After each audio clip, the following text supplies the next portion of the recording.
Akhilesh ji, BJP क्या चाहती है, इस सवाल के जवाब को आप कैसे देखते हैं? और वो भी ऐसे स्थिति में जब महाराष्ट्र में आप देखिए सबसे ज्यादा विधायक उनके हैं, उनके जो नेता हैं वो उप मुख्यमंत्री हैं, अब उनके साथ दो सहयोगी पार्टियां वहां पर हैं, तो इससे किस तरह का संदेश जो है वो जाता हुआ आप देख रहे हैं? ये दो तीन बातें हैं। पहली बात तो ये जो अटकलें लगाई जा रही थी कि महाराष्ट्र के चुनाव भी क्या अगले साल लोकसभा चुनाव के साथ ही करा लिए जाएं, या फिर जो इस साल के अंत में 5 राज्यों के विधानसभा चुनाव हो रहे हैं उनके साथ करा लिए जाएं। तो ये बिल्कुल तय है कि महाराष्ट्र के जो चुनाव है वो अगले साल समय पर ही होंगे, हरियाणा और महाराष्ट्र के साथ साथ ही होंगे। ये भी बिल्कुल तय माना जा रहा है। दूसरी बात, जैसा हम बार बार कह रहे हैं कि बीजेपी की प्राथमिकता फिलहाल जो है वो लोकसभा चुनाव में अधिकतम नंबर लाना है सीटों का, और यही कारण है कि उन्होंने अब अजित पवार को भी अपने साथ लिया है। तीसरी बात यह भी है, आज का ये जो घटनाक्रम है इसके बाद अब जो अटकलें यहाँ केंद्र में मोदी मंत्रिपरिषद में विस्तार की लगाई जा रही थी वो भी उनको अब ज्यादा हवा मिलेगी, क्योंकि जैसा हम लगातार रिपोर्ट करते आ रहे थे कि जब एकनाथ शिंदे यहाँ आए थे, मिले थे, तो उनके भी कुछ सांसदों को यहाँ मंत्रिपरिषद में जगह मिले, इस तरह की चर्चा हुई थी।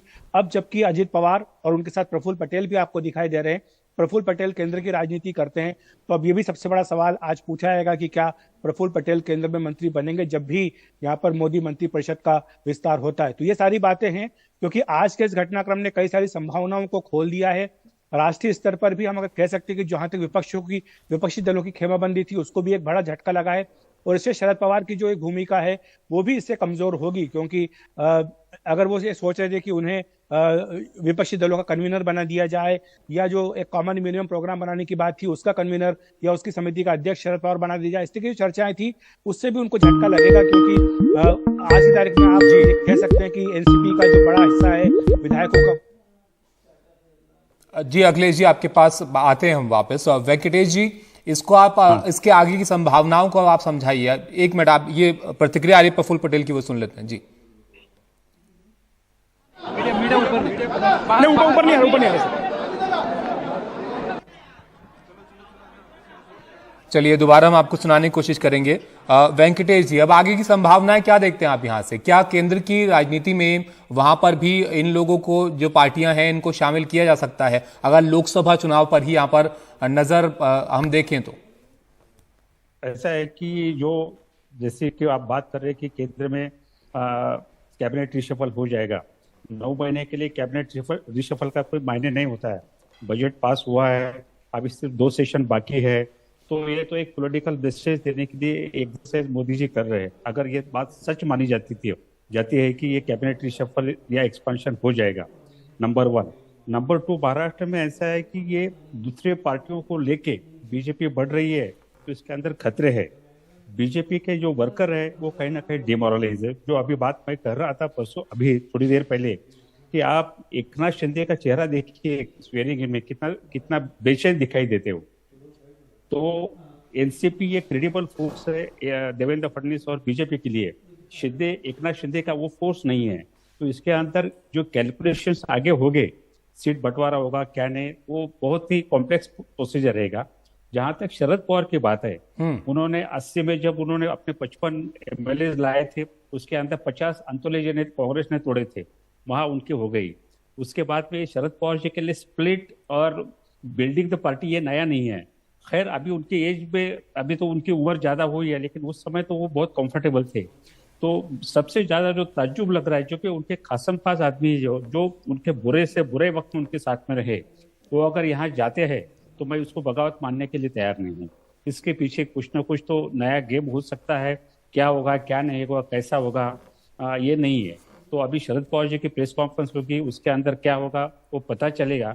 राजनीति है एक, इसके अंदर ये जो अजित पवार के साथ में 29 एमएलए या 30 एमएलए जो आए हैं, वो एमएलए अंधेरे में नहीं आए हैं, पीछे यानी बैक स्टैबिंग जो कहते हैं ऐसा नहीं हुआ है। इसके अंदर थिंकिंग हुई है, इसके अंदर डिस्कशन हुआ है। अजित पवार जो बार बार प्रो बीजेपी स्टेटमेंट दे रहे थे, तो इसके पीछे भी एक कैलकुलेशन था। ऐसा नहीं कि बीजेपी में जाके उन्हें क्या मिलने वाला है। डिप्टी चीफ मिनिस्टर 2 बार रह चुके हैं, अभी भी तीसरी बार रहेंगे। वो मुख्यमंत्री नहीं बनने वाले हैं। बीजेपी उनको मुख्यमंत्री बनाएगी क्या, ये सवाल है। अगर बीजेपी उनको मुख्यमंत्री नहीं बनाएगी और एकनाथ शिंदे के साथ में वो काम करेंगे, तो आने वाले जो दिनों में मुझे, जैसा मैंने कहा कि ये तो कॉमा है, मैं उसको फुल स्टॉप मानने के लिए तैयार नहीं। सुनील जी, आपके पास मैं यहाँ पर आना चाहूंगा इसको लेकर। अब आप बताइए, इस वक्त में जो हम देख रहे हैं वहां पर शपथ ग्रहण भी जो है वो हो रहा है, आपने नाम भी यहाँ पर कुछ जो है वो बताए हैं यहाँ पर जी, उनसे हम कोशिश करेंगे चलिए जुड़ने की, तो उनसे संपर्क हमारा टूट गया है। अखिलेश जी, आप इसको थोड़ा समझाइए। अब यहाँ पर क्योंकि जो पार्टियां हैं उसमें देखिए, आप शिवसेना है उसमें अब दो नेता एक तरह से हैं, दो पार्टियां अलग अलग हो गई। अगर यही चीज यहाँ पर एनसीपी के साथ भी होती है, शरद पवार साथ में नहीं जाते हैं, तो आपको लगता है कि जो चुनाव जब होंगे तो जो वोटर्स हैं उनके, उसका फायदा बीजेपी को मिल पाएगा क्या? ये गठबंधन जो है वो जमीनी स्तर पर भी फायदा पहुंचाएगा बीजेपी को, या आप कंफ्यूजन जो है एक तरह से देख सकते हैं वोटर्स के बीच में? ठीक है, अभी कोई एक मंत्री बनी है, उनकी बाइट आ रही थी, वो सुन लेते हैं।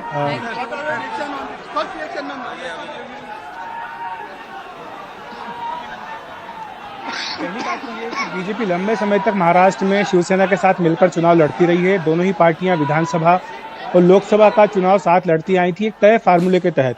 उसी का नतीजा ये था कि ऐसे कई इलाके थे जहां पर बीजेपी अपना विस्तार संगठन का नहीं कर पाई थी, और जब बीजेपी ने अकेले चुनाव लड़ने का फैसला किया तो चाहे वो बहुमत से दूर रह गई हो, लेकिन सबसे बड़े दल के तौर पर वो उभर कर लेकिन बीजेपी को अब भी ये लगता है ताबिश कि ऐसे कई इलाके हैं जहां पर कि दूसरी पार्टियों का वर्चस्व है, प्रभुत्व है। खासतौर से अगर आप अजित पवार की बात करें तो अजित पवार महाराष्ट्र की राजनीति के मंझे हुए नेता अखिलेश जी, प्रतिक्रिया सुना देते हैं, आपके पास आते हैं। जी, सुन लेते हैं। शपथ ग्रहण समारंभ संपन्न हुआ है, अनुभवी नेता है, उनको मैं शुभेच्छा देता हूँ। और भी जो बाकी के भी जो मिनिस्टर की शपथ ली है एनसीपी में, कैसे देखते हैं आप? सभी मंत्रियों को पूर्व अनुभव है, सभी समाज को सामने रखते हुए उनका शपथ ग्रहण संपन्न हुआ है। सभी को मैं शुभेच्छा देता हूँ। आघाड़ी को बहुत बड़ा झटका लगा है, महाविकास आघाड़ी को झटका लग गया क्या? अभी तो पूरी दुनिया देख रहे हैं।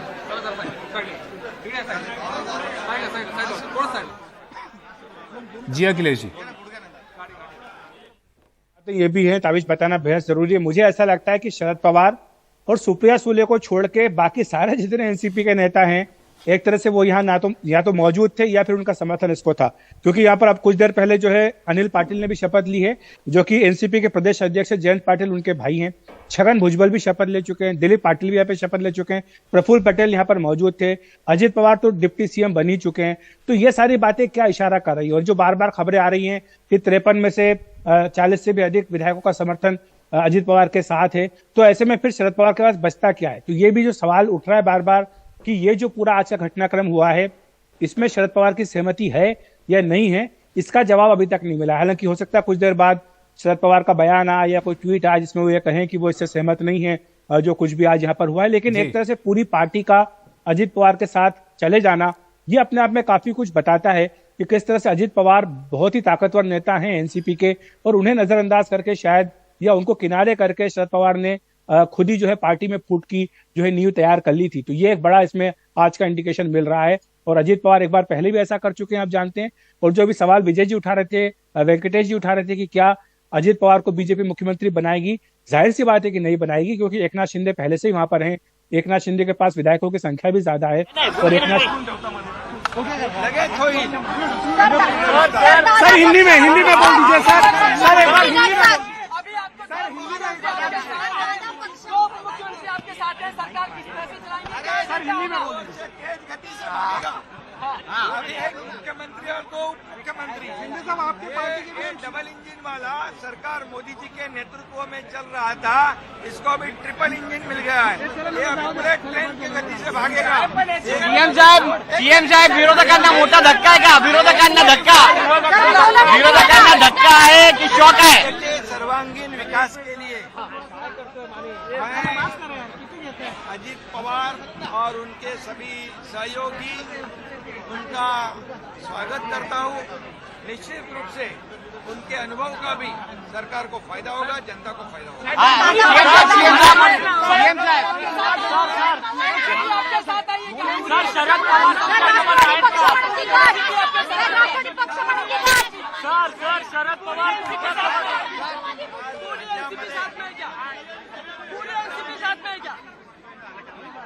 पूर्ण राष्ट्रवादी सोबत आहे का सर?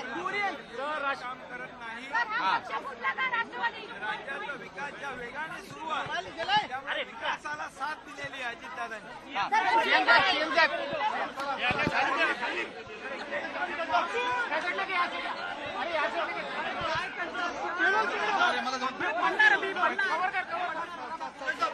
स्वागत करते हैं। और ये ट्रिपल इंजन की अब सरकार बन गई है। बहुत दिलचस्प आज ये कई दिनों से ऐसे कयास लगाए जा रहे थे, बार बार बयान आते थे, फिर अजीत पवार का क्लैरिफिकेशन आता था, हुआ वही जिसका सबको लग रहा था कि एक ना एक दिन होना है। और खास तौर से सुप्रिया सुले को जब वर्किंग प्रेसिडेंट बनाया गया उसके बाद ये अटकलें और तेज हो गई थी। हमारे साथ हमारे सहयोगी अखिलेश शर्मा भी जुड़े हुए हैं। अखिलेश जी, एक बड़ी दिलचस्प बात इसमें यह भी है कि एकनाथ शिंदे को लेकर कुछ दिन पहले जब उन्होंने एक पोस्टर छपवा दिया था जिसमें देवेंद्र फडणवीस नहीं थे, नाराजगी बड़ी देखने को मिली थी। अब उनके नीचे दो बड़े स्ट्रॉन्ग डेप्यूटी चीफ मिनिस्टर हो गए। उनके लिए इतना आसान नहीं होगा उन लोगों को साथ में लेकर चलना। ने तय किया विश्व गौरव, देश नायक, गरीबों के मसीहा, जो किसानों के सम्मान में, गरीबों के शान में इस देश का गौरव बढ़ाने के लिए कार्य कर रहे हैं, उनको सहकार्य देने का संकल्प उन्होंने किया। और आप भी राज्य गीत में आपको पता है, दिल्लीचे ही तख्त राखो तो महाराष्ट्र माझा। तो महाराष्ट्र में आज हम सब एक हुए हैं। महाराष्ट्र की भी प्रगति होगी। और जैसे शिंदे का एस सुपर था, फडणवीस का एफ फास्ट था, अब पवार का पी ये प्रोग्रेस के लिए लगेगा। सुपर फास्ट प्रोग्रेस, ये आज हम तीनों पार्टियां एक मिलकर करेंगे। इस राज्य का विकास और तेजी से होगा, जनता को फायदा होगा और राज्य के विकास को फायदा होगा।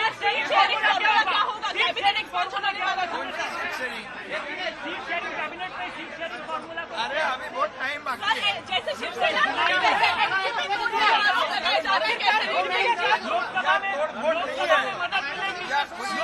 विकास के मुद्दे पर सामने आए हैं। ये राज्य विकास कर रहा है, शिवसेना बीजेपी सरकार काम कर रही है विकास के मुद्दे पे। अजीत दादा और साथ में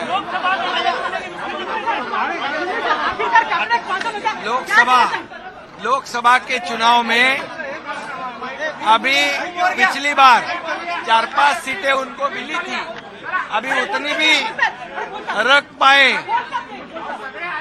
तो बहुत है।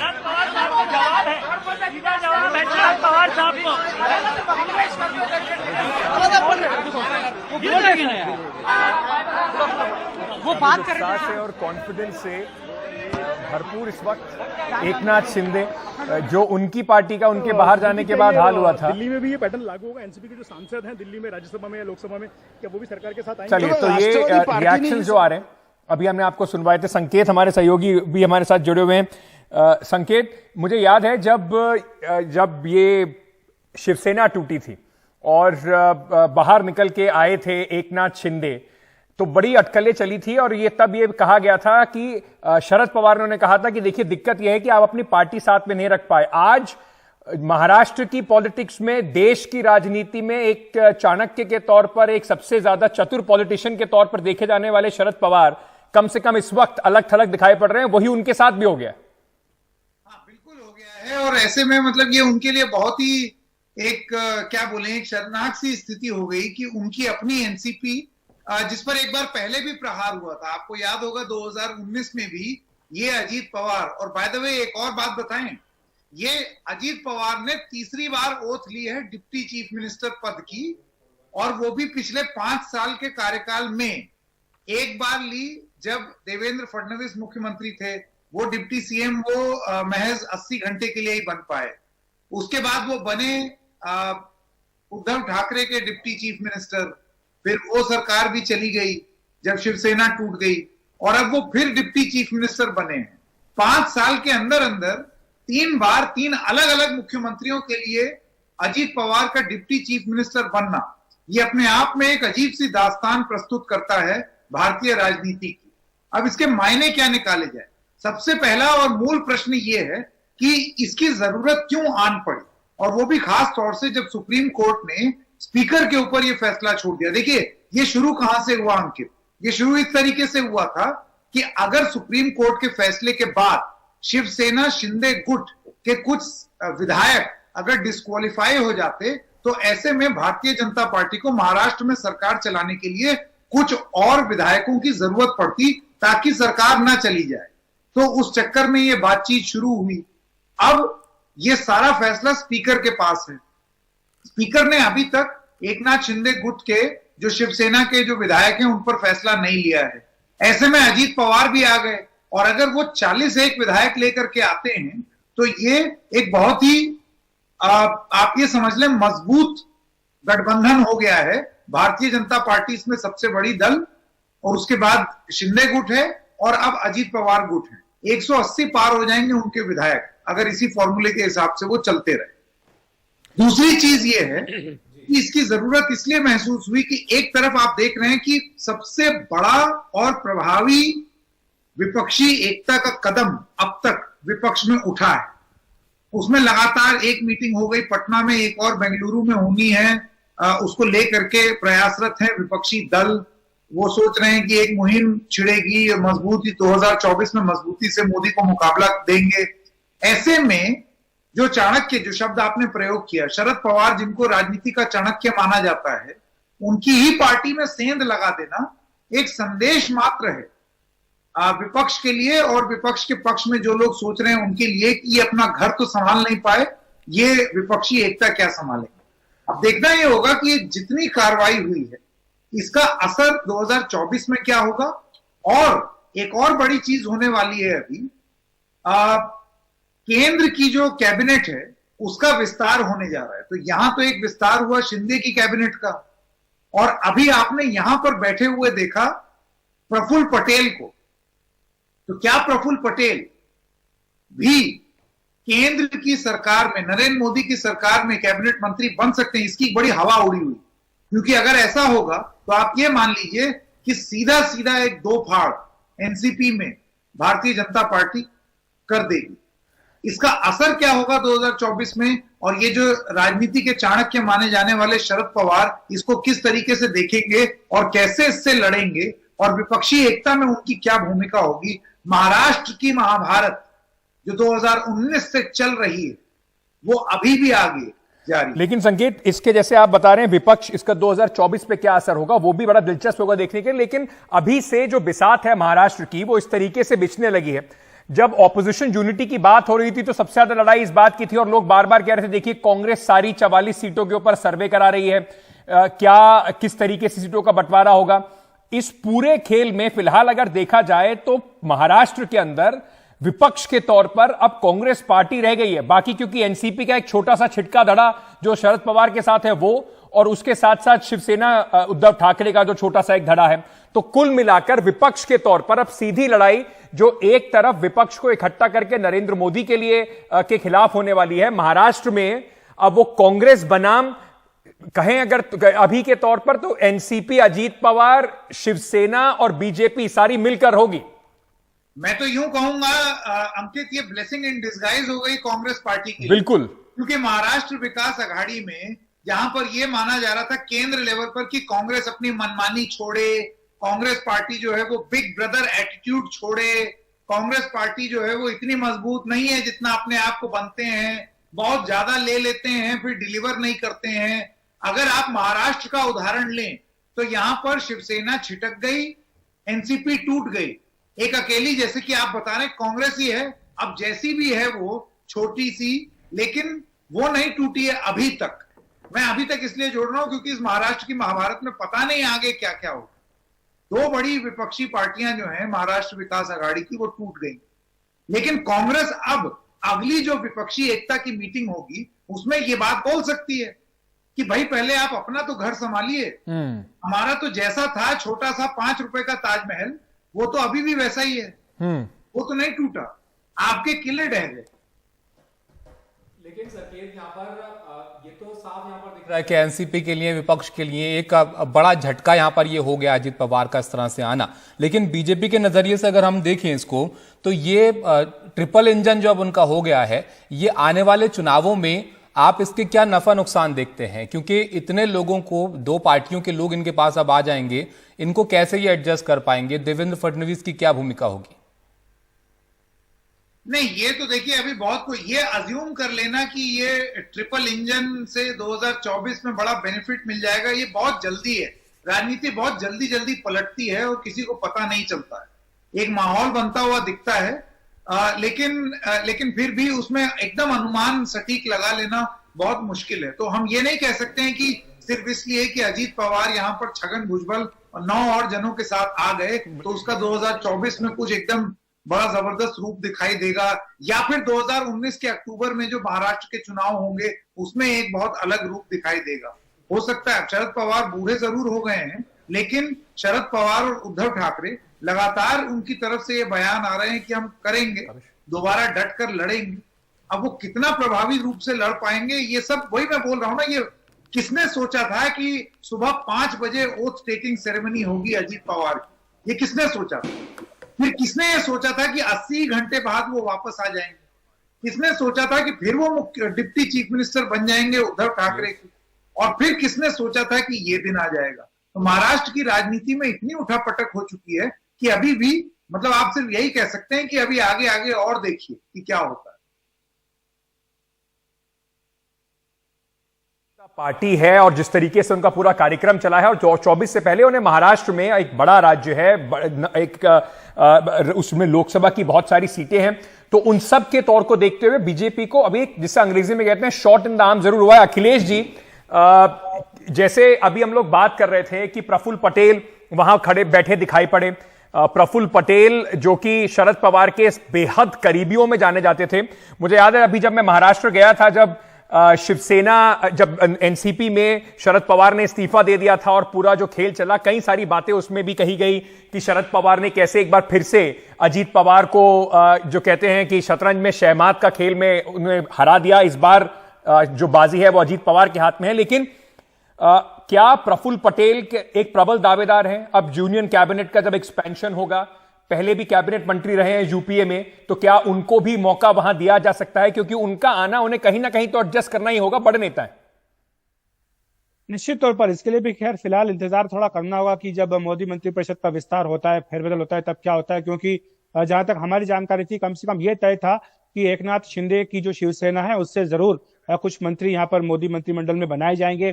अब चूंकि प्रफुल्ल पटेल भी यहाँ पर दिखाई दे रहे थे, और निश्चित तौर पर उनकी भी एक बड़ी भूमिका इस पूरे घटनाक्रम में होगी, क्योंकि जो बीजेपी के प्रदेश अध्यक्ष है उनका बयान अभी आया है, वो ये इस बात की पुष्टि कर रहे हैं कि 40 से भी अधिक जो एनसीपी के विधायक हैं वो साथ में आए हैं अजीत पवार के। तो ये बहुत बड़ा नंबर है, यानी अगर 53 में से 40 विधायक एनसीपी के अजीत पवार के साथ है तो केवल 13 विधायक शरद पवार के साथ बचते हैं। तो ऐसे में जिस तरह से शिवसेना के बीच में बंटवारा हुआ था, ठीक वैसे ही बंटवारा एनसीपी में हो रहा है, और ऐसे में विधानसभा अध्यक्ष की भूमिका भी काफी इसमें जो है महत्वपूर्ण हो जाएगी कि किस तरह से वो इस गुट को ही असली एनसीपी की मान्यता देते हैं। और निश्चित तौर पर इसको लेकर के आगे कानूनी लड़ाई भी चलती रहेगी, बशर्ते शरद पवार चाहें। क्योंकि जिस घटनाक्रम का जिक्र बार बार होता है कि सुबह 5 बजे फडणवीस और अजीत पवार ने शपथ ली थी, 80 घंटे बाद अजीत पवार वापस खेमे में चले गए थे, उसके बारे में भी नए तथ्य, या कहें कि वो तथ्य जो इसके बारे में लोगों को पता था लेकिन सार्वजनिक अभी हुए, जिसमें ये कहा गया जब फडणवीस और शरद पवार के बीच में काफी बहस चली है तो उसमें साफ हो गया था कि तब भी शरद पवार की एक तरह से मूक सहमति उस घटनाक्रम को लेकर थी। और आज जिस तरह से हम बार बार कह रहे हैं कि छगन भुजबल का शपथ लेना, प्रफुल्ल पटेल का वहां पर मौजूद रहना, और जो महाराष्ट्र एनसीपी के प्रदेश अध्यक्ष उनके छोटे भाई का भी शपथ लेना, ये सब इस बात को दिखा रहा है कि शायद ये जैसा हम समझ रहे हैं कि बगावत है, वैसा ना भी हो, कि ये बगावत ना हो, और शरद पवार खुल करके दिखना भी ना चाहते हो बीजेपी के साथ, इसलिए लोग अलग हुए हैं। तो ये सब कुछ इस बात पर निर्भर करेगा कि शरद पवार क्या कहते हैं। शरद पवार की ओर से जो बोलते आए हैं संजय राउत, शिवसेना के नेता, जिसको लेकर के अजीत पवार काफी आपत्ति भी करते आए, उनका जरूर एक ट्वीट आया जिसमें वो कह रहे हैं कि शरद पवार इससे सहमत नहीं है। लेकिन पवार क्या कहते हैं इस पर देखने की बात होगी। लेकिन इससे निश्चित तौर पर राष्ट्रीय राजनीति पर काफी असर पड़ेगा, क्योंकि जिस विपक्षी एकता को लेकर शरद पवार आगे चल रहे थे, कहा जा रहा था कि कॉमन मिनिमम प्रोग्राम बनाने के लिए एक समिति बनेगी जिसकी अध्यक्षता शरद पवार लेंगे। और हमने 2 दिन पहले देखा कि किस तरह से जब बात हो रही थी कि शिमला में बैठक होने वाली है, खुद शरद पवार ने कहा कि बैठक बेंगलुरु में होगी, 13-14 तारीख को होगी। तो वो सारे सूत्र भी शरद पवार के हाथ में हैं, उसके बावजूद भी वो अपना घर नहीं संभाल पाए, तो इससे उनकी जो पोजीशन है उस पर भी एक बड़ा प्रश्न चिन्ह लगेगा। तो ये सारी बातें हैं जो बीजेपी को लगता है कि उसके फेवर में जाएंगी आने वाले लोकसभा चुनाव के लिए। जैसा मैं बार बार कहता आया हूं कि चूंकि बीजेपी महाराष्ट्र में शिवसेना के साथ लंबे समय तक विधानसभा और लोकसभा के चुनाव लड़ती रही है सीटों का बंटवारा करके, तो इसलिए कई ऐसे क्षेत्र हैं जहां पर कि बीजेपी मजबूत नहीं है, जहां उसके कार्यकर्ता नहीं है, जहां संगठन नहीं है। अब बीजेपी पिछले कुछ वर्षों से प्रयास कर रही थी, लेकिन इस तरह से अजीत पवार को लाना, एकनाथ शिंदे को साथ में लाना, इससे जो मिशन 2024 है बीजेपी का, उसे एक बड़ा बूस्ट मिलेगा। कि अब शरद पवार यहां पर क्या करते हैं? आपको लगता है कि जाहिर है वो ये तो नहीं दिखाना चाहेंगे कि वो अपना घर अपनी पार्टी को नहीं संभाल पाए, लेकिन जो कुछ यहां पर हुआ, बड़े बड़े उनकी पार्टी के नेताओं की मौजूदगी यहां पर, और उसके बाद शरद पवार की अब तक कोई खुलकर प्रतिक्रिया यहां पर ना आना, इसको आप कैसे देख रहे हैं? क्या इसको टूट ही समझा जाए अभी तक, या फिर कुछ और इसके पीछे हो सकता है?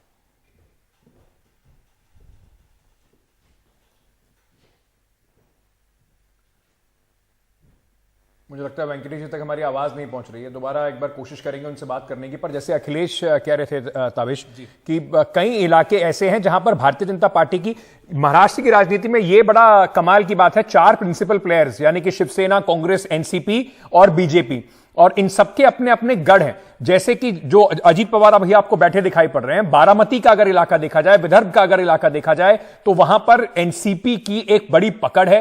साथ में अगर चुनाव लड़ेंगे तो ये वो इलाका है जहां पे भारतीय जनता पार्टी को अपने पैर जमाने की या कम से कम पैर रखने की उम्मीद जरूर होगी जब अगला चुनाव आएगा, महाराष्ट्र का भी और लोकसभा का भी। लेकिन बहुत अहम अब ये होने वाला है, जैसे ताबिश पूछ रहे थे, विजय चोरमारी जी अगर आप हमें सुन पा रहे हैं, अब क्या अजीत पवार के अब इसको रिबेलियन के तौर पे देखा जाए या इसको देखा जाए कि शरद पवार की सहमति है? अगर सहमति है शरद पवार की तो सुप्रिया सुले यहां पर क्यों नहीं है, अब तक उन्होंने क्यों कुछ नहीं कहा? रोहित पवार यहां पर क्यों नहीं है, अब तक उन्होंने क्यों कुछ नहीं कहा?